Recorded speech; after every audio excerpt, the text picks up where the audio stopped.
justice. Instead some heat too. I'll let you blow my mind. Welcome to the 5th episode of I Fought the Law, coming to you from Twin Falls, Idaho, the offices of Hilverda McRae. And the center of our universe. Yes, the center of the Idaho legal universe. Really. Are we? No. Some just preliminary matters. We apologize. Episode 4 has been recorded for months.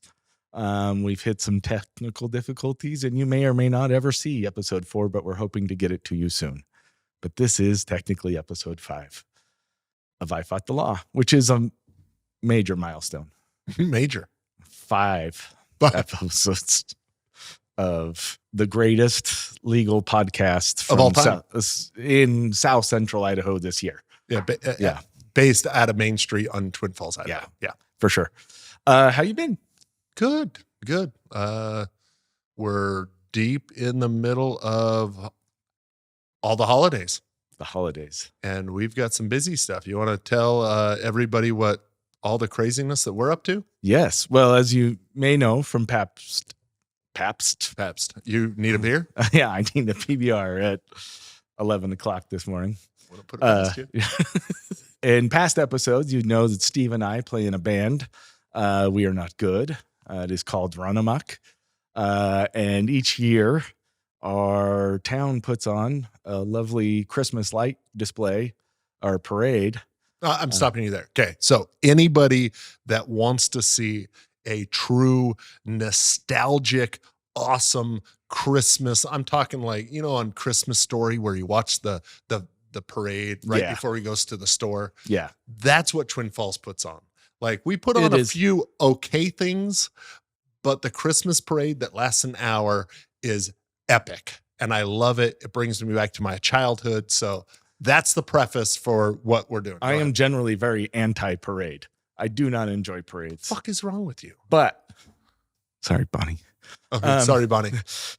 This is the one parade that breaks that rule. I love this parade. Honestly, when we bought this space, the main selling point to me was that we would have windows to watch this parade. If you want to watch this parade in true style, write us at whatever, I Fought the Law, whatever it was. Brian will say it later. We'll put the email in post. That's the one. And our office overlooks Main Street. We have these giant windows. It's magical. And every year, I'm knocking on wood so we don't jinx it, it snows on that day. And right now it's scheduled to snow. And it's so great watching the snowfall and the parade with lights. It's heaven. I might be okay with no snow this year because, and let me tell you why, fine listeners. Run Amok was asked to be on the title sponsor float because the theme is Christmas music this year. So we will be playing and moving down Main Street and playing Christmas songs on this float. It's not like we're going 20 miles an hour, man. We're going like 2 miles an hour down the road. Right. No, I know. Snow is going to be magical and awesome. Think of the kids. No, I'm just thinking about my drum set getting covered in snow. That's all. What would you do if you lost one of a drum set, Brian? Fuck you, Steve. Sorry, buddy. How many drum sets are you up to now? Shut up. Does your wife know how many drum sets you bought? I think she's lost count, so it might be safe. And she refuses to listen to this podcast. So perfect. Because she says she's had 20 years of listening to you and me be jackasses. So then let me tell Susan what I really think. Following our performance in the parade, we are sort of collaborating with the Hilverda McRae elves that we do each year, going around and spreading cheer at Christmas time. But I don't know about you, Steve, but I'm feeling old. Yeah. I look old, feel old. The elves are tired. We're much more gray than when we started. We were young and spry elves when we started it. So this year we're going on vacation. And you look a little bit more like Santa Claus. I'm not saying weight. I'm just saying hair and beard and weight. Mm-hmm. And so we're throwing a big party here at the firm. And it's the Hilverda McRae elves go on vacation. It'll be island themed. I have enough cheesy Hawaiian decor And garb. and garb to make it look like the tiki room at Disneyland snorted a bunch of Coke and threw up in our office. That's basically what we're going for. That is the look we're going for. And the band will be playing here. And we're bringing in our uber talented friend and soon to be guest on the podcast, Heath Harmison, stand-up comedian. He'll be performing for our guests, something that will help them forget the performance from the band, hopefully. So if you want to, this will come out after that performance. Right. So this isn't an invitation. No, not an invitation, but for those that did come to the party, you will know that you saw a really crappy band and a really good stand-up comedian. So, And got a plastic lay. that's generally been my whole life lately, is figuring this out and surviving Thanksgiving. And I had my whole family here for Thanksgiving. same here. Both sisters. What are you going to The say? hot, the hot one was here? Yeah. Cool. Long running joke at Hilverda McRae. I have two sisters. Whenever I mention either one of them, Steve says, the hot one, which is a great joke because there is no safe way to answer that. I'll tell you which one of my sisters is hot. Both. Both are hot, Brian. Both of my sisters are hot, but it's a little weird coming from their brother. I just felt weird saying it. I wanted to stand up for my sister, but that's weird, Steve. One time, Brian's sister came into our office, and the very first time I ever met her, and now she lives here, and we know each other very well. But she had, where was she living? Was she in Montana? I think she was in Montana at the So time. she came over from Montana. She comes into the firm. She knew the running joke that anytime Brian would mention one of his sisters, I would say, "Oh, the hot one."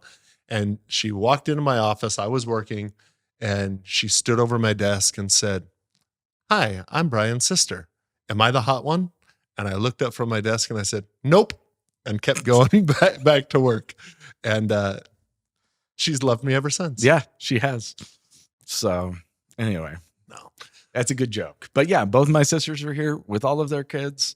It's, I think, the first time the entire Hilverda clan has been together in many, many years. So it was kind of fun. It was cool. Hey, what did we talk about in the last podcast? It's been so long ago. Movies? Was that the one? No, we did movies before that one. Oh, yeah. Because that's the one where No, I we did remembered. insurance stuff.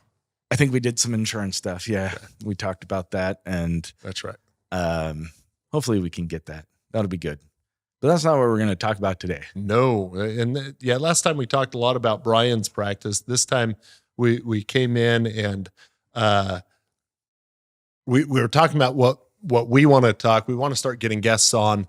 But for this one, I sort of came up with the idea and the general theme today. That's right. I'm setting a theme. A theme. I like it. Is I see a lot of shit online when it comes to how to interact with law enforcement. Yeah. And I want to give my general 2 cents when it comes to how we interact with law enforcement. And I think it's safe to put this out there that a lot of our stories, whether it's an insurance company, whether it's law enforcement, that sort of thing, and we made this joke before we started today, that our good stories are generally the really bad examples. Yeah. Yeah. I see the bad stuff with insurance companies. When insurance companies do everything they're supposed to do, nobody ends up in my office.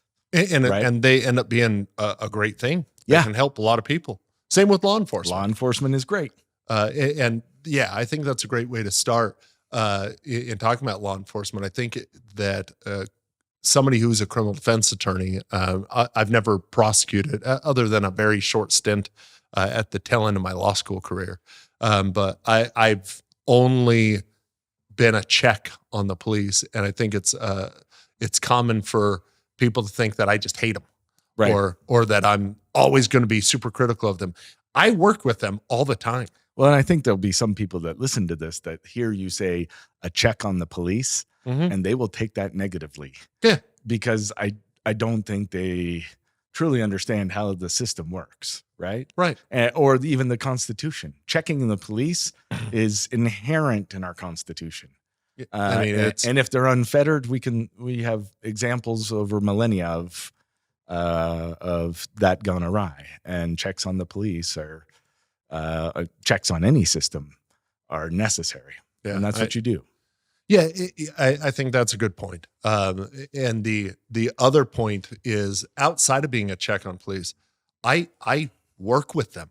Yeah. Like, I call them. I have detectives that I know by name, that if I see an issue going on, and it could be maybe a client wants to be a confidential informant, maybe a client just has information that they want to share that they just don't want to let it out in the public, or sometimes there's just issues that they are better at solving than anybody else, Right. and are going to have answers. And I have cell phone numbers of law enforcement. Yeah. That A lot of them are friends. yeah. I mean, and it's a weird relationship that I have, because sometimes they're a friend that at any given day I might have on the stand testifying against one of my clients, and I will, and if I think I need to take it to them, and that they might have screwed something up or not looked at a case correctly or some other thing, I will challenge them. And we have this sort of weird relationship to where we get done and don't talk about the case other than that, because we know we shouldn't. And I'll see them down at a Christmas parade and probably give them a hug if I wasn't on a float playing very poorly on a guitar. In the freezing cold. While it snows. Yes. Yes. And the fact that you have that relationship beforehand, they already know that you're kind of a dick. So when you have them on the stand, they'll be like, oh, yeah, this is Steve. Yeah, 100%. Well, and like, I've trained Brazilian jiu-jitsu with a lot of law enforcement. It's one of my passions in life. Law enforcement trains it because they have to grapple people, and it's good for them to train. I've trained law enforcement. I've gone to seminars with law enforcement. And there have been times to where I'm training and we say, hey, we can't talk. And I'll go to one end of the gym, they go to the other end, because I'm about to have them on the stand on a murder case. And it's so much a part of both of our lives that we would not be able to talk about it if we started talking about anything. And so we just say, hey, let's not talk about it right now, and go. So I have a unique practice to where I'm in a small town and seeing law enforcement. So all of this is to say, I don't mean to beat up on law enforcement today. Right. And I come from a law enforcement family. My dad was an FBI agent for decades. I grew up around FBI agents and his associates in police departments and sheriff's offices and everything. Those were family friends. So you're the classic guy that rebelled against the law enforcement, became a hippie. I became a hippie. Sorry, Dad. Sorry, Jim. He still loves I me. think that's the first time I've ever heard you call him Dad. Yeah. Brian only talks to his parents in first name, and it drives me crazy. So sorry, Jim. Yeah. Sorry, Jim. No. But yeah, no. And, and of course I'm biased, but I see my dad and his work and grew up around it. I think he's like the shining star of what law enforcement should be. And there's a lot of those guys. We hear, whether it's through the Black Lives Matter movement or all sorts of other movements, Back the Blue, you hear some people say, we got to get rid of the bad apples. And I don't think it's as clear cut as that. No. And today I don't want to talk about like law enforcement as though they're all bad. I think just like any profession, people can make mistakes. And my job is to catch them if they do, or challenge them, because they're saying that my clients have committed crimes. And sometimes very often my clients say, no, I did not do this, or they have a reason, and we've got to work through that. But they're the ones tasked with investigating and arresting and all sorts of other jobs. Well, let's dive into this then, because in our house, we have a saying, and I think this is a fairly common saying, is you tell your doctor everything, you tell the cops nothing. Yeah. And that's before each school year, we sit down, you don't talk to cops. Even if your teacher or principal is sitting there and saying, you need to come talk to these cops, you do not talk to them without your lawyer present. And I think a lot of parents are going to disagree with your parenting style there, saying no. On a lot of things. Yep. We won't dive into that one today. But no, I think a lot of people would say no, like a school resource officer at a school, they're there to help you. And I've seen both sides. Yeah. Sure. I've seen my clients arrested for talking to their school resource officer, asking for help, or I've seen asking for help and getting it. Yeah. So I think it's a good rule of thumb to start off with where you're at in my personal spot, but also bring in your parents if you're a kid. I think that would be an important lesson towards kids.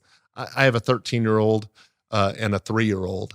And so I haven't quite gotten to that phase that you have because you're much older than I am. I am so much older than you. Yeah. And these cameras don't lie, but this is really how we look. And despite looking much younger than you, I am quite older than you. And my kids are older, and they have had experiences of getting called out of class, getting pulled over, I was going to say harassed. Yeah. They have been harassed. Yeah. For nothing. So we have to talk about that. So let's jump in like this. Yeah. I want to give you my general rule that I tell all clients. And mind you, this doesn't fit every situation, but it's a good rule of thumb. And I in no way am trying to offer legal advice to people in every situation. But insert disclaimer here. There you go. Yeah, there you go. But this is my general rule. If law enforcement asks you to do something, okay, you do it. Yes. Just period. We'll talk and I'll share some examples if you don't do it, how you might get in trouble just by not doing it. Okay. Right. But if law enforcement asks you to say something, so asks you a question, you are 100% entitled not to answer that question. And you can say, I'm sorry, I don't answer questions. That's your Fifth Amendment. Okay. Sure. So you talked about the Constitution. Fifth Amendment to the Constitution is the right to remain silent. And if you watch any cop show, you're going to know all your general rights. But the problem is when you watch a cop show, you're always watching somebody's getting arrested. So it's always you have the right to remain silent. Anything you say can be used against you in a court of law. You have the right to an attorney. If you can't afford one will be appointed to you. That's all based on the case Miranda. Thus, we call it Miranda warnings. But everybody seems to think that only applies if you're getting arrested. And there are some fine points on how an attorney can use it. But the Fifth Amendment, you have the right to remain silent, applies at all times. Okay, if you get pulled over for speeding and the officer says, "Where are you coming from?" You can say, "I'm sorry, I don't answer any questions." Now that might end up getting you a ticket just being because the cop might perceive and I don't use the word cop, by the way, as a negative term. I know that comes across, but the officer might perceive that as you being a dick. And they were going to give you a warning, and you being a dick, you might have just bought yourself a ticket. But you have the constitutional right to that. Okay. So if you don't want to say anything, you can decline any questions. And this is true at any time ever. Okay. But so when it comes to speaking, your choice. You have a constitutional right. I don't want to talk. And you can tell them that. As someone who has been pulled over for moving violations occasionally. How many tickets have I gotten you out of, Brian? This is attorney-client privilege information. Good call. Yeah. I don't answer questions. Well done. No, but I have found that I don't do any criminal law. I don't practice in your world. I have found that being honest and just talking to them in a ticket situation, in a moving violation situation, not any sort of crime, but a citation, gets me a whole lot further than saying, "Hey, I'm not answering your questions." Right. And that's the number one context that we all know law enforcement. Right. We get pulled over. That's how we come in contact with them the most, especially if we speed a lot. I didn't mean to point at you there, but that happened. The calendar that Lauren made last year. Did you see the quote on it? My daughter makes a calendar for me with funny quotes from me and my lifetime and pictures and whatever. And it was, I think this month I got pulled over for speeding, running a stop sign, no headlights, no insurance, no driver's license. And I didn't get a ticket. I'm telling you, because you're nice. I was just honest with the guy. I said, "Listen, I am coming down to it." It was late on a Sunday night. I'd realized that something was wrong at my old work that had to be fixed immediately. I was upset about it, and I was just getting down there to try to fix it as quickly as possible. And that's what I told him.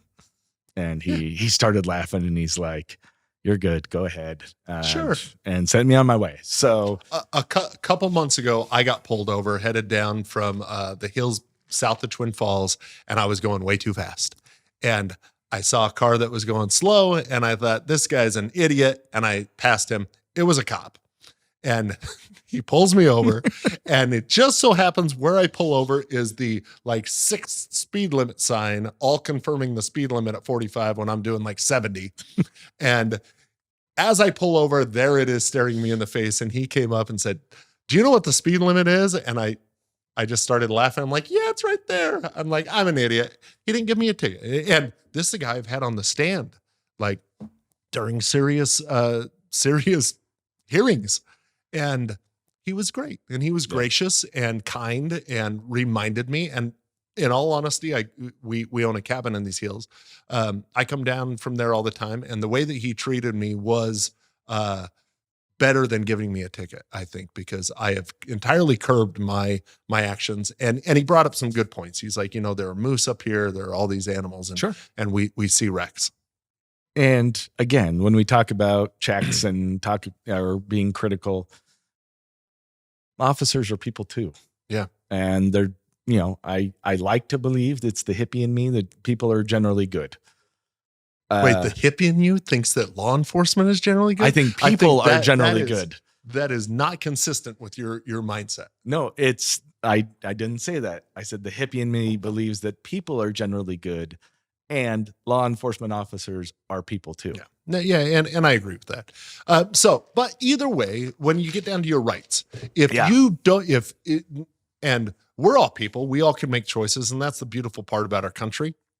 If you want to say, "I don't want to talk to you, law enforcement," for whatever reason, you might be having a bad day. You might entirely distrust law enforcement. You might love law enforcement, but you just committed a crime and you don't want to give them any evidence. Okay. Whatever the reason, you have a constitutional right to say, "I don't want to talk to you and I don't answer questions." Okay. Entirely your prerogative. What if they say, "It's not about you, it's about your friend. We think he committed a crime"? Same thing. You always have the right to say, "I don't want to talk." Law enforcement cannot force you to talk. Okay. The only exception to that is if you get called into court, and then you can still invoke your Fifth Amendment right. We see that. I invoke the Fifth. There are some caveats to that. Okay. Everybody thinks that you can just take the stand and say, I invoke my Fifth Amendment right.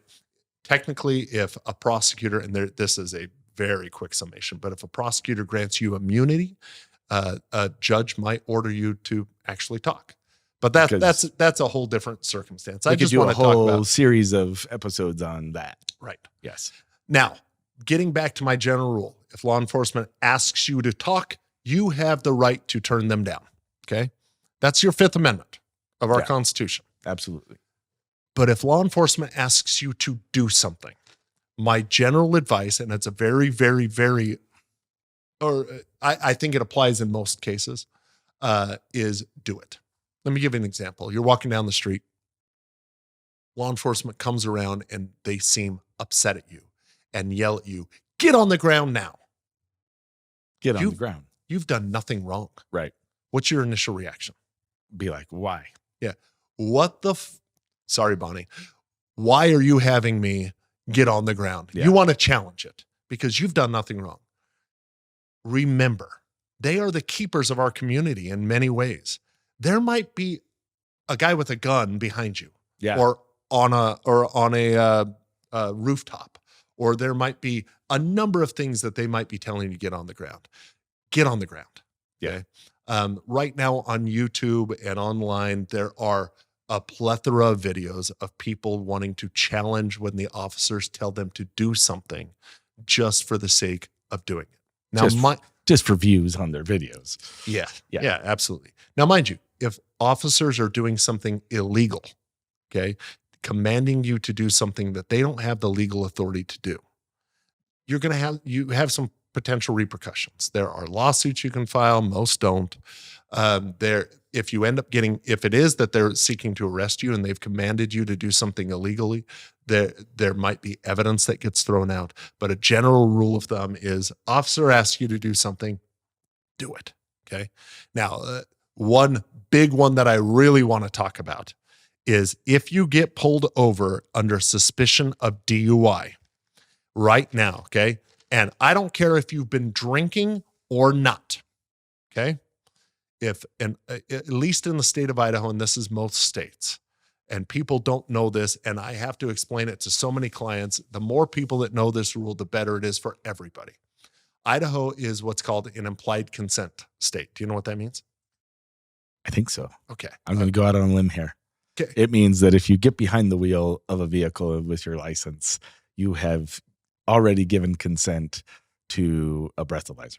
It's close, really Okay. close. Okay. So in the state of Idaho, if you were driving on a street, a public thoroughfare, we'll just say any street that's not private, and even some privates, if you're driving, Right. okay, and law enforcement pulls you over, if they have probable cause or reasonable suspicion to believe that you have been drinking, then you've already consented to a breathalyzer. Okay.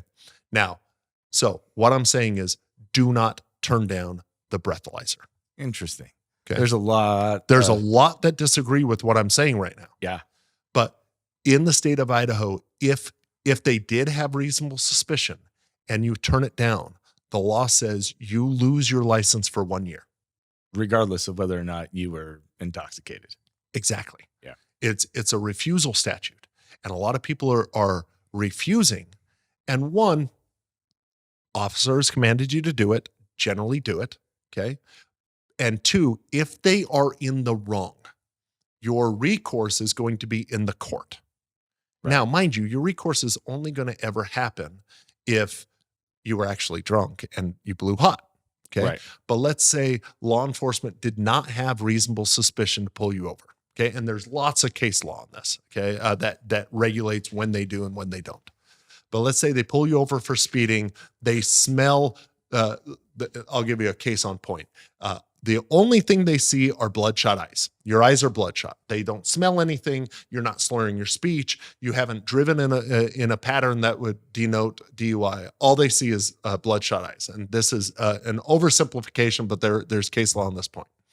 They say, well, you have bloodshot eyes. I want to pull you out and have you do the breathalyzer. And you might know what I'm saying right now. Bloodshot eyes aren't good enough. And there's case law on this in the Right. state of Idaho. And you go, no, screw you. I'm not going to take the breathalyzer. Okay. If you're wrong, you just lost your license for a year.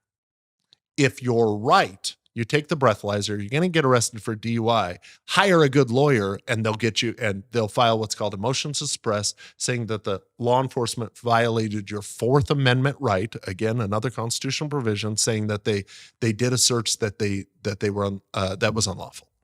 Okay. So generally speaking, take the freaking breathalyzer because it's so much harder. I hate on breathalyzers when my clients refuse, because now all of a sudden the potential suspension that they had just went to a 1 year absolute. And this means no like restricted driving privileges. Everybody thinks you can get them, not with a refusal. Jeez. So you just lost your license for 1 year. And in rural Idaho, where in Twin Falls, how many city buses do we have, Brian? 0. How many taxis? 3. Hey, I think it's 2. Oh. How many Ubers? Handful. Yes. Getting around, you need your license. Yeah. So don't screw it up. So that's the major caveat. Okay. What are some other dumb reasons? Not dumb reasons, but reasons people, again, most people are interacting with police in this scenario for moving violations, for their driving, for things like that.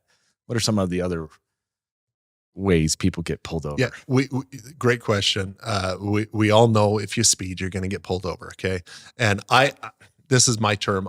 There are some that are legitimate, but are just so dumb that I'm like, this is a ticky-tack violation. They shouldn't have got pulled over for it. Okay, but some ticky-tack might mean that it is unlawful, And ticky tack might mean it is still lawful. It's just bullshit that the cop pulled you over. Sorry, Bonnie. Sorry, buddy. So here's some just stupid reasons I've seen people get over. And I'll tell you if my challenge of them won or not. Okay. One, I had somebody pulled over because they had a trailer hitch ball, not on it was actually in their bumper, and it partially obstructed their license plate. And law enforcement pulled my client over. And this is the crazy part about all of these challenges. The only way that I get my hands on it is if the person has then been pulled over and further evidence of another crime has been found, usually Right. drugs. Yeah. Okay. So in this case, a client of mine was pulled over. For that reason, officer smelled marijuana, found a bunch of marijuana, and arrested them on a felony level crime. We challenged it. The judge at the time found that was an unlawful pullover, threw out the evidence, and we won the case. Funny though, the state did not appeal that determination in my case. In another case, they did appeal, and I think it's been upheld. I should have done the research before getting on a podcast and saying this, but We've right never now- claimed to be experts. So. Yeah. Well, it was up and down for a while as to whether it was going to be legal for law enforcement to pull you over for a trailer ball attached to your bumper, partially obstructing your license plate. General rule of thumb, one for your vehicle is get a freaking tow. Yeah. Tow, what are they called? Hitch. Tow package. Yeah. That you're not using your bumper. Okay. But for two, if law enforcement pulls you over, that might be legal. But I've seen them say your taillights are not red enough. Your turn signal is not amber enough. It's amber, just not amber enough. Yeah. Okay. One of the most frustrating ones I ever had, and a judge upheld it, and my client chose not to appeal it, was he's driving down the road and law enforcement sees a blue light emanating from his vehicle, the interior of his vehicle. Okay. So the law enforcement sees a blue hue inside the vehicle. Blue Hue would be a pretty good band name. When Run Amok fails, Blue Hue is where we're going. Law enforcement then pulls him over, and because there is a code that says only law enforcement vehicles can have blue lights attached to them. And and that makes sense, right? We don't want other cars going around with blue headlights on. Sure. But he saw this blue hue from the interior and he went, "Oh, that's a blue light attached." On the stand, when I challenged him, he admitted that it could have just been a cell phone that went off emitting a blue light, and he didn't know. But it just so happened to be that my client had a stick shift with a skull as a stick shift. Yeah, douchey. But either way, and the eyes of that skull were blue, these tiny little LED lights emitting blue lights. And because of that, the judge upheld it and said that was a valid stop. Because of the blue light emitting from the skull shifter. Yeah, and because there was a blue light, because he had probable cause to believe that there was a blue light attached to a vehicle, and that violated the code. And here's the other part that you always have to remember, because mind you, that's bullshit. Yes. Okay, I'm not sorry for that one, Bonnie. No. Okay, Nobody should be sorry for that. because that's bullshit, right? And it's ticky tack to the extreme. But what they were doing was they were profiling my client, and they needed a reason to pull him over because they knew he had drugs. And now some people out there might think, great, let's stop drugs, but it's Machiavellian. I don't like it. Right. But here's the other thing we have to remember. Law enforcement, their subjective intent, what they are thinking, means nothing. It is all objective. It's If they have- evidence-based. Yep. If they have an objective reason to pull you over that violates a code in our statutes, then they are allowed to pull you over. Meaning they see Brian here who looks like a hippie. He's got long hair, he's got a beard, and he just so happens to be driving a Subaru with a California license plate. I had to This go back. feels like a personal attack. It is. It Yeah, is. okay. Okay. And they look and they go, that guy's a hippie. Guarantee he's got weed. And by the way, marijuana is not legal in Idaho. Come on, legislature, do something. Get your act together. No kidding. Topic for another day. Yes. They might think that's a hippie and I want to pull him over to look for weed. Okay. That might be their subjective intent. And Right. Brian goes 2 miles an hour over the speed limit.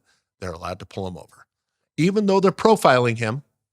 And it gets even And worse if Brian was African-American with dreadlocks and they think, oh, they might even be thinking this might be a bad apple. I'm not Right. saying this all law enforcement, but that law enforcement officer might think they're black, therefore they must be committing a crime. This is where it just sucks, is that subjective intent doesn't mean a whole hell of a lot going into that court when I'm challenging it, if there is an objective reason for them to pull it over. And that sucks. That does suck. But That really sucks. but it makes sense. Sure, because you wouldn't want a scenario where it was just, well, I thought he would have drugs, and Well, that's the standard, Right. right? Sort of a subjective standard of, he seemed like the kind of person that might have drugs. He's driving that Subaru, looks like a hippie. He's blasting fish out the radio. Right. And mind you, I will readily recognize that statistics show that people in a minority get pulled over way more than we white guys. Especially the more minority they are. Oh, absolutely. No big surprise here, folks. We're in South Central Idaho. We don't have a huge African-American population. How many have you seen today? Zero. Zero. Yeah.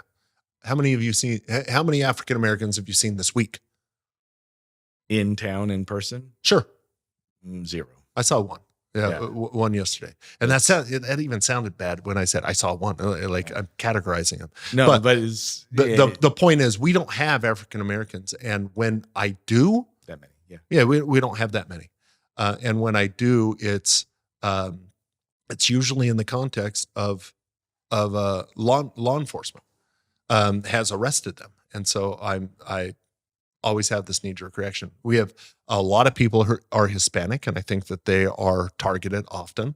Yeah. And then, I mean, there's a few people that are targeted. If you look like a hippie, if you've got dreadlocks and you look like you might be a pot smoker, you're getting pulled over. But again, if law enforcement pulls you over and you think that you've been targeted, them turning on their overhead lights is telling you, pull over. Pull over. Do not go, they're profiling me, screw them. You pull over. Right. They ask you to get out, you get out. If they do something illegal, if they beat you, contact a lawyer. And I know that's an oversimplification, but unfortunately, that's the best thing. That's the best advice I can give. Absolutely. Because again, the recourse is not immediate. Right. Unfortunately, we'd all love to be able to go, hey, this cop stepped out of line on the spot. I'm going to walk away. You're going to lose your job. That's not how this happens. Yeah. There's a procedure to it, and it's slow. And I'm definitely not saying that only minorities get their constitutional rights violated either. Sure. So here's just statistically, it happens more frequently. Oh, in absolutely. Those population. Absolutely. I can't talk today. Yeah, that's Probably all right. not great for a podcast, but It's all right. yeah. I speak Brianese, so we're good. Okay. So let me share a story about when I was profiled, okay, and pulled over, and I had to go through some tests. So I had some friends in town, went down, met them. We hung out talking till about 1 a.m. And then I lived south of town. So to get to my house, I had to drive through downtown where there are a lot of bars. So I find myself driving downtown at 1 a.m. on a Saturday night by all the bars. Okay. You don't think you're profiled there, you're an idiot. Yeah. Okay. Law enforcement lives around areas where a lot of alcohol is drinking, and it's for good reason. They Sure. want to make sure, a lot of people die from DUIs, and they want to make sure that DUIs get caught.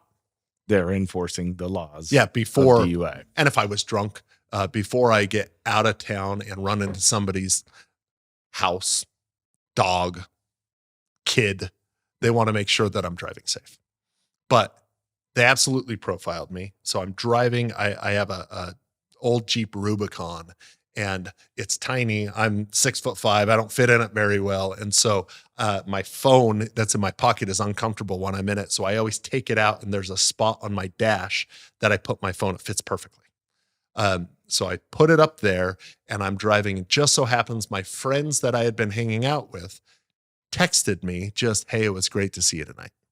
And I didn't know what was coming through. And it's up on my dash, faced up, and my phone went off. Within 1 second, I had cars behind, or cop lights behind me, pulling me over. And in fact, they pulled me over right next to the courthouse. I'm like, of freaking course. So I pulled over, and they were absolutely profiling me for DUIs. And I hadn't even violated a law. Right. I hadn't looked at his text, but it's questionable whether he had reasonable suspicion to think that I had, because if I had that in my hand, then I'm texting and driving, or maybe inattentive driving. Sure. He pulls me over, asks me, have you been drinking? One of his first questions. I'm profiled. I said, no. He then said, well, I don't believe you. Get out. And I don't think he had probable cause to do this. Sure. I had to get out. I had to do all the tests, stand on one leg, walk the line, all of it. At the end, I had passed all the tests, and the officer said, well, you've passed all the tests, but would you volunteer to an intoxilizer, to a breathalyzer? And I said, no, thank you. Which, by the way, this gets to point 3. We've already gone through. Yes. Law enforcement asks you something, you have the right to remain silent. If law enforcement commands you to do something, you do it. But if law enforcement asks you if they can do something, hell no. Hell no. And that's what he asked me to do. He was asking for consent, because if you consent to something, then that is no longer a Fourth Amendment violation. I had an employee once years ago, before we started Hilverda McRae, that had been an officer before her time with us in our firm. And she said we would sit, they were in the force in a small town just west of here. And they would sit on the main drag. They'd watch for cars, and anybody that I think it was like 3+ miles an hour over, they'd pull over and just say, hey, we're doing a speed check and we're doing some training. Do you mind if we search your car? And she said at least 90% of the time people would say yes. And about half of those times they'd find something. No, isn't it crazy? Yeah. Like, so if you're listening to this, you absolutely have the right to say no if they ask for your consent. Yes. It could be as simple as, can I poke my head into your car? Can I search your car is a very common one. No, thank you is the answer. And this officer asked me, do you want to take a breathalyzer? And I said, no, thank you. And I said it kindly, and he called me a jackass. And then he cited me. Yeah, that was fair, because just as a general rule, I am. That night I wasn't. He goes, get back in your car, jackass. I said, yes. He commanded me to do something, so I did it. And then he cited me for texting and driving. And do you think I challenged that? No. Why? Because I don't know. Why? I didn't want to have to go down to the courthouse that everybody at the courthouse sees me and knows I'm a criminal defense attorney, and have to defend myself and go through the whole rigmarole. It was a $70 ticket. And I went, all right, I'm just going to pay the Easier ticket. to pay it. Easier to pay. And that's an unfortunate thing. I probably should have fought it on principle, given what my job was. But I fell into a trap that a lot of my clients do. And I went, you know what? I'm just going to let this. I've got better things to do with my time and money. And I just went and paid it. It's just easier this way. Because if I would have fought it, I would have subpoenaed his body cam, and I would have made him look like an idiot. But the whole time, I guarantee I would have looked like an idiot too. Or jackass. Yeah, well, that's a given. So either way, I didn't fight it. So I understand my human nature became part of it, and I did a risk analysis and had to consider all the ramifications, and that's what I did. do you find I find this with myself? This is totally off topic, not totally, but do you find yourself that you're much better at dealing and handling other people's shit than your own? For example, if that had been a client that came to you with that situation, you'd be all over it, right? Oh, yeah. You would have fought it. You would have, Well, yeah. Well, that's what a Yeah. client's paying me for. But right. But I'm the same way. If I have a bill that I'm like, oh, geez, I don't think this is right, but it's $20, I'm just going to pay it. And if a friend came to me and said, hey, this hospital is charging me $20, I'd be like, let's go get the bastards. Right.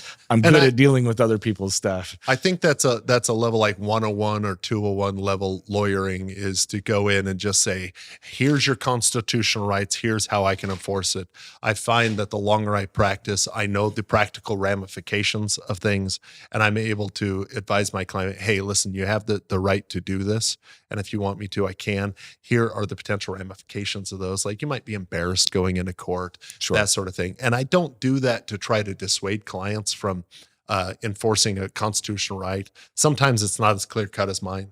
But it might just be that they need to hear the potential ramifications, because I don't want to go through a hearing and have them walk out the other side and go, I wish I didn't do that. Right. I want them to anticipate it. A lot of times that's going to trial. I mean, I have anything from you name the crime, I do it. And sometimes well, that too. But you name the crime, I defend it.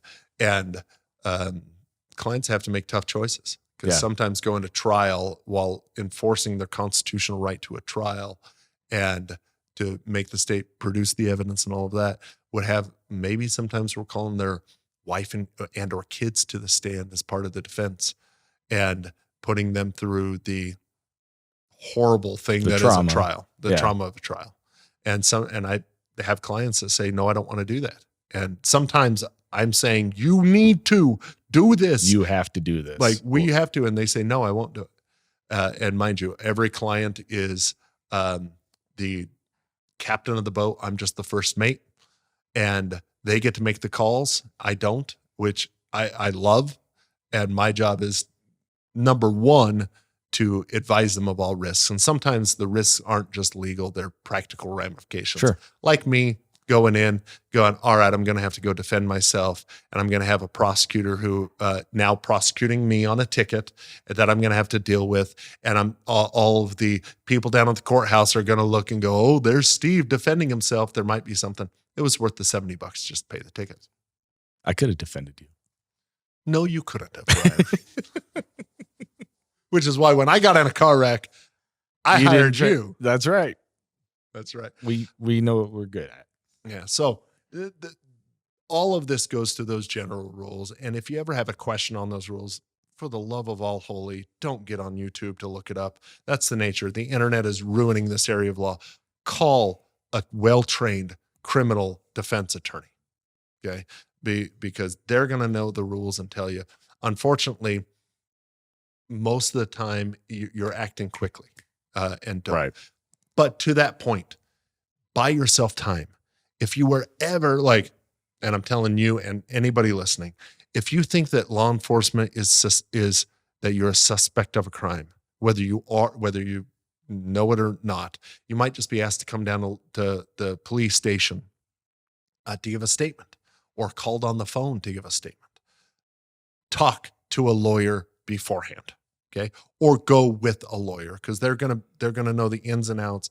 I know most of the tricks that law enforcement use during an interrogation to try to get you to confess to something, and I'll shut it down. Yeah. So recently I was approached by an administrator at my kid's school. I won't say which kid, but they said, or which school or which administrator. Yep. Who said, hey, I just wanted to talk to you guys real quick about something. We've had the police looking at somebody else, former student at the school, and the with some issues that are going on. Why at that point, if the kid wasn't even going to that school, the administrator was involved?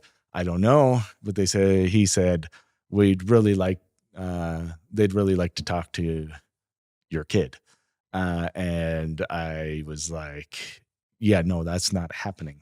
And he was kind of taken back. And I've spoken with this administration and the school several times. My kids don't talk to cops. Like, they just don't. And I said, you know the rule. Our kids don't talk to cops. Well, it's not about him.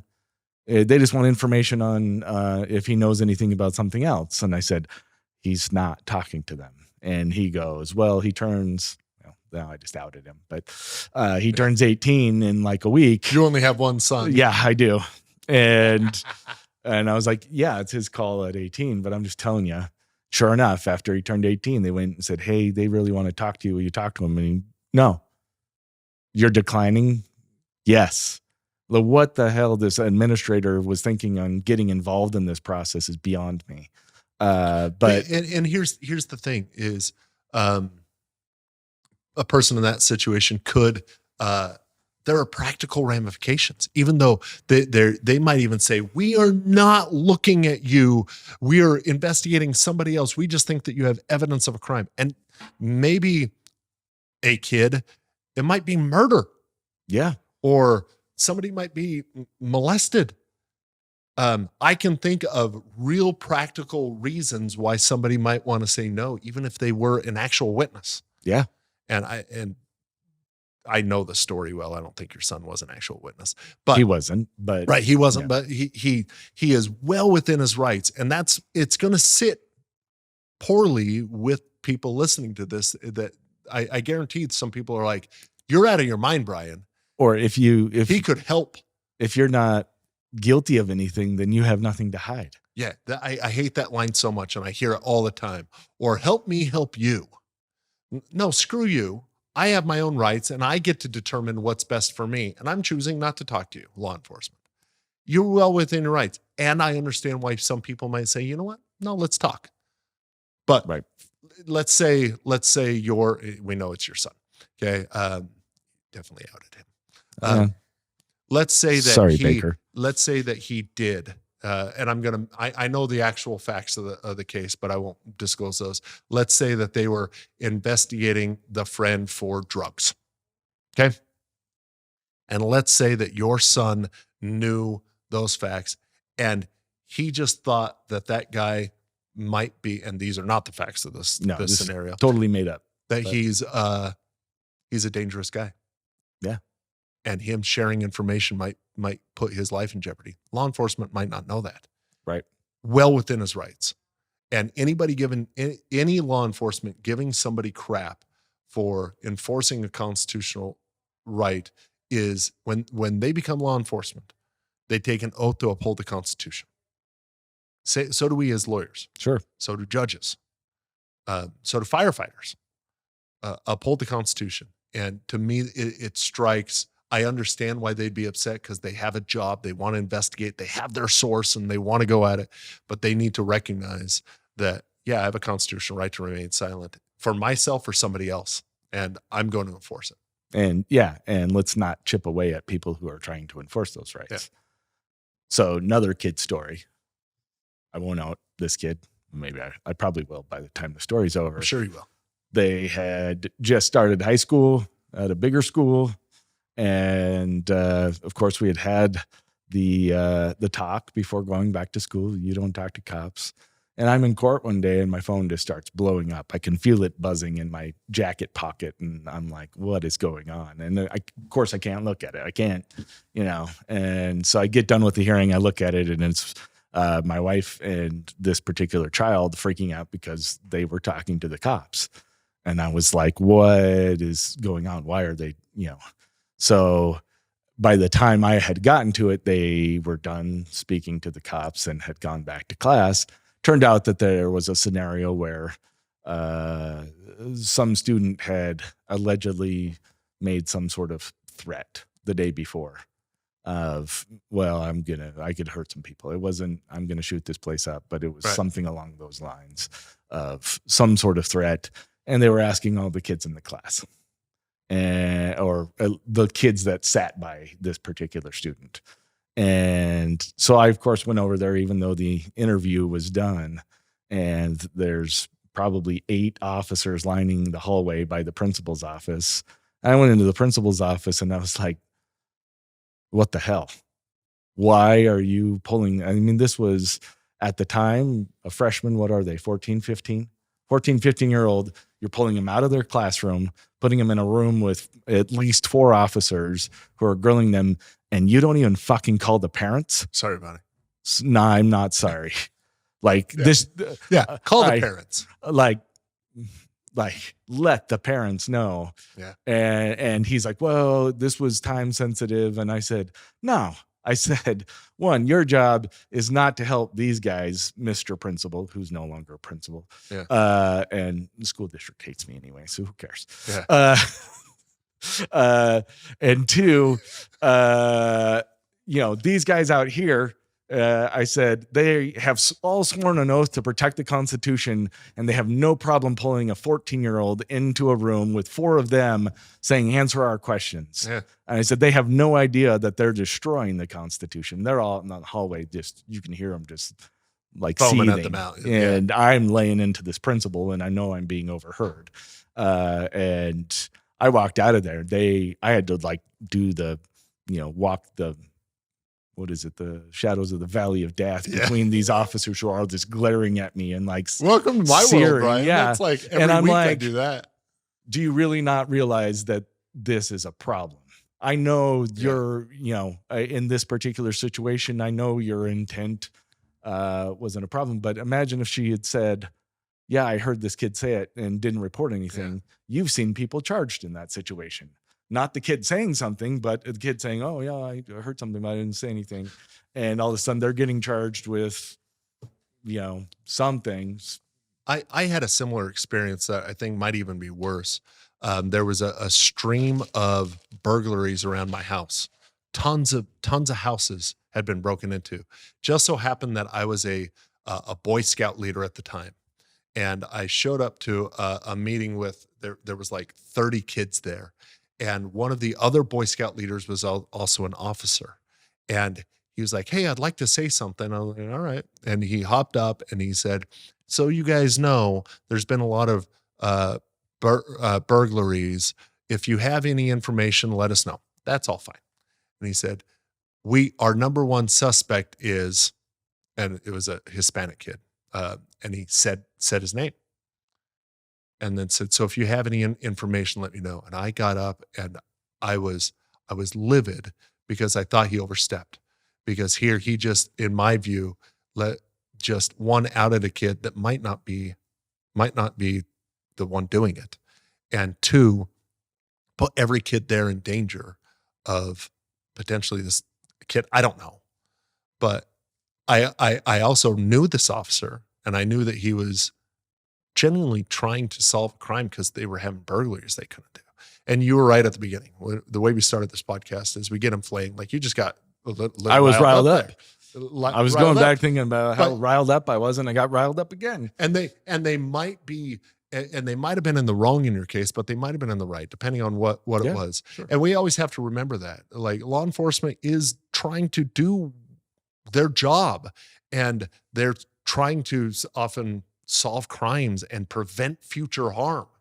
And it is well within their right to ask to talk to us. But you are also well within your right to say no. And there has to be a respect that goes both ways, I think. I think so.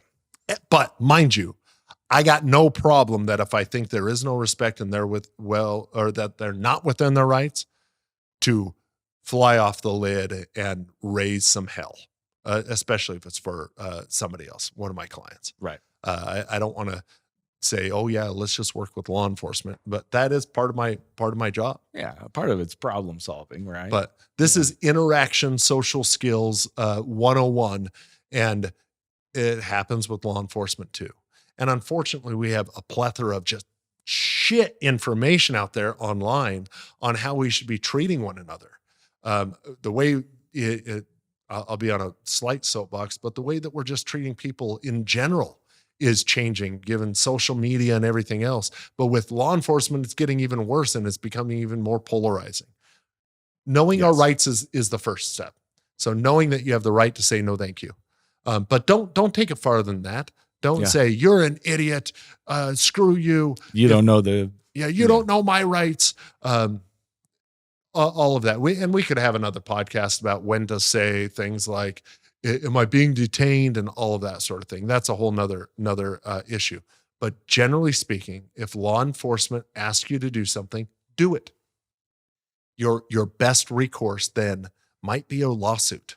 And that might be the way to teach them if they truly are violating your rights. Absolutely. But I am more and more convinced every day that our general population is not the smartest when it comes to their rights, because they're basing it off of some stupid YouTube video. You're right. So There's- those are my 2 cents. There's nothing wrong with enforcing a right. You don't have to be a dick. Yeah, I think that's right. And if a government worker violates your rights, your best thing, it's the sweet glory of a lawsuit that you win. Absolutely. It's fantastic. And that's easier to say in most scenarios. It's harder to say in scenarios like what we've seen in the news, where Sure. people are dead from law enforcement. Yeah. There's obviously levels of severity Oh yeah. between of rights being violated. And the scope of human interaction with law enforcement can go anywhere. I mean, Sure. we could go to an extreme example. If I saw law enforcement crushing your neck with their knee, we all know the case, and you're white, so that's less likely to happen. But if I saw that, I would probably get physically involved. Yeah. Okay. And I would act out and do something. Fortunately, I haven't been put in that situation, but this is the world that we live in. They are law enforcement is very necessary part of what and how we uphold freedoms that we have, and safety. But unfortunately, it creates some complicated rules too. Well, and sort of to wrap up and to circle back to how we started this whole conversation, is the one case you mentioned that we all know, and it was terrible. And there were protests and things like that, even in our little small community. Yeah. And I was down at City Park. I was there with my kids, and I saw that the police were there, and it honestly made me nervous. And then I heard that the police chief was going to speak. And I had like a pit in my stomach. I'm like, this is not going to go well. This is going to be he's going to say the wrong thing. He's going to, inflame this crowd, and it's just going to make it worse. And I could not have been more wrong. He got up and he said pretty much the same thing you said. This was not okay. This is not what police should be doing. This is a tragedy for all involved and for law enforcement in general.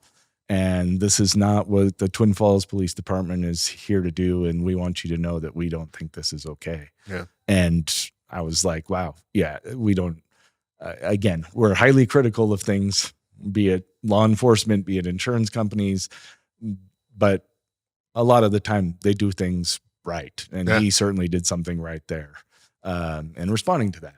And I'm going to toot our own horn a little bit. There you go. That was the stupidest thing you'll say all day. Oh no, it's not. Good point. But in our firm, we actually we saw the need to have sort of an independent look at it. We actually hired the former Twin Falls City Police Chief. He's not the one I was talking about. Oh no, not the one you're talking about. But he's retired. He now works for us, and he gives us different perspective. And I have him review. He used to run the actions of law enforcement under his advisement. And sometimes he comes in and is like, these guys did great job on this case. And I like to hear that if that's the case. Sometimes he comes in and says, no, they should not have handled it this way. And I think more criminal defense attorneys need that resource. I recognize it's an expensive resource to get, but it's really changed my view over the last 6 months he's been here. And it's great insight for the clients as well. Exactly. Yeah. And we don't just have him doing that. He's a private investigator. He helps other people out, but just generally a cool guy. Yeah. Soon to be guest on the podcast. Yeah. We'll get him on here soon. Yeah, absolutely. That'd be great. Okay. Well, All right. let's get ready for a Christmas concert, Brian. The festivities begin now, and we'll have lots to report on next time.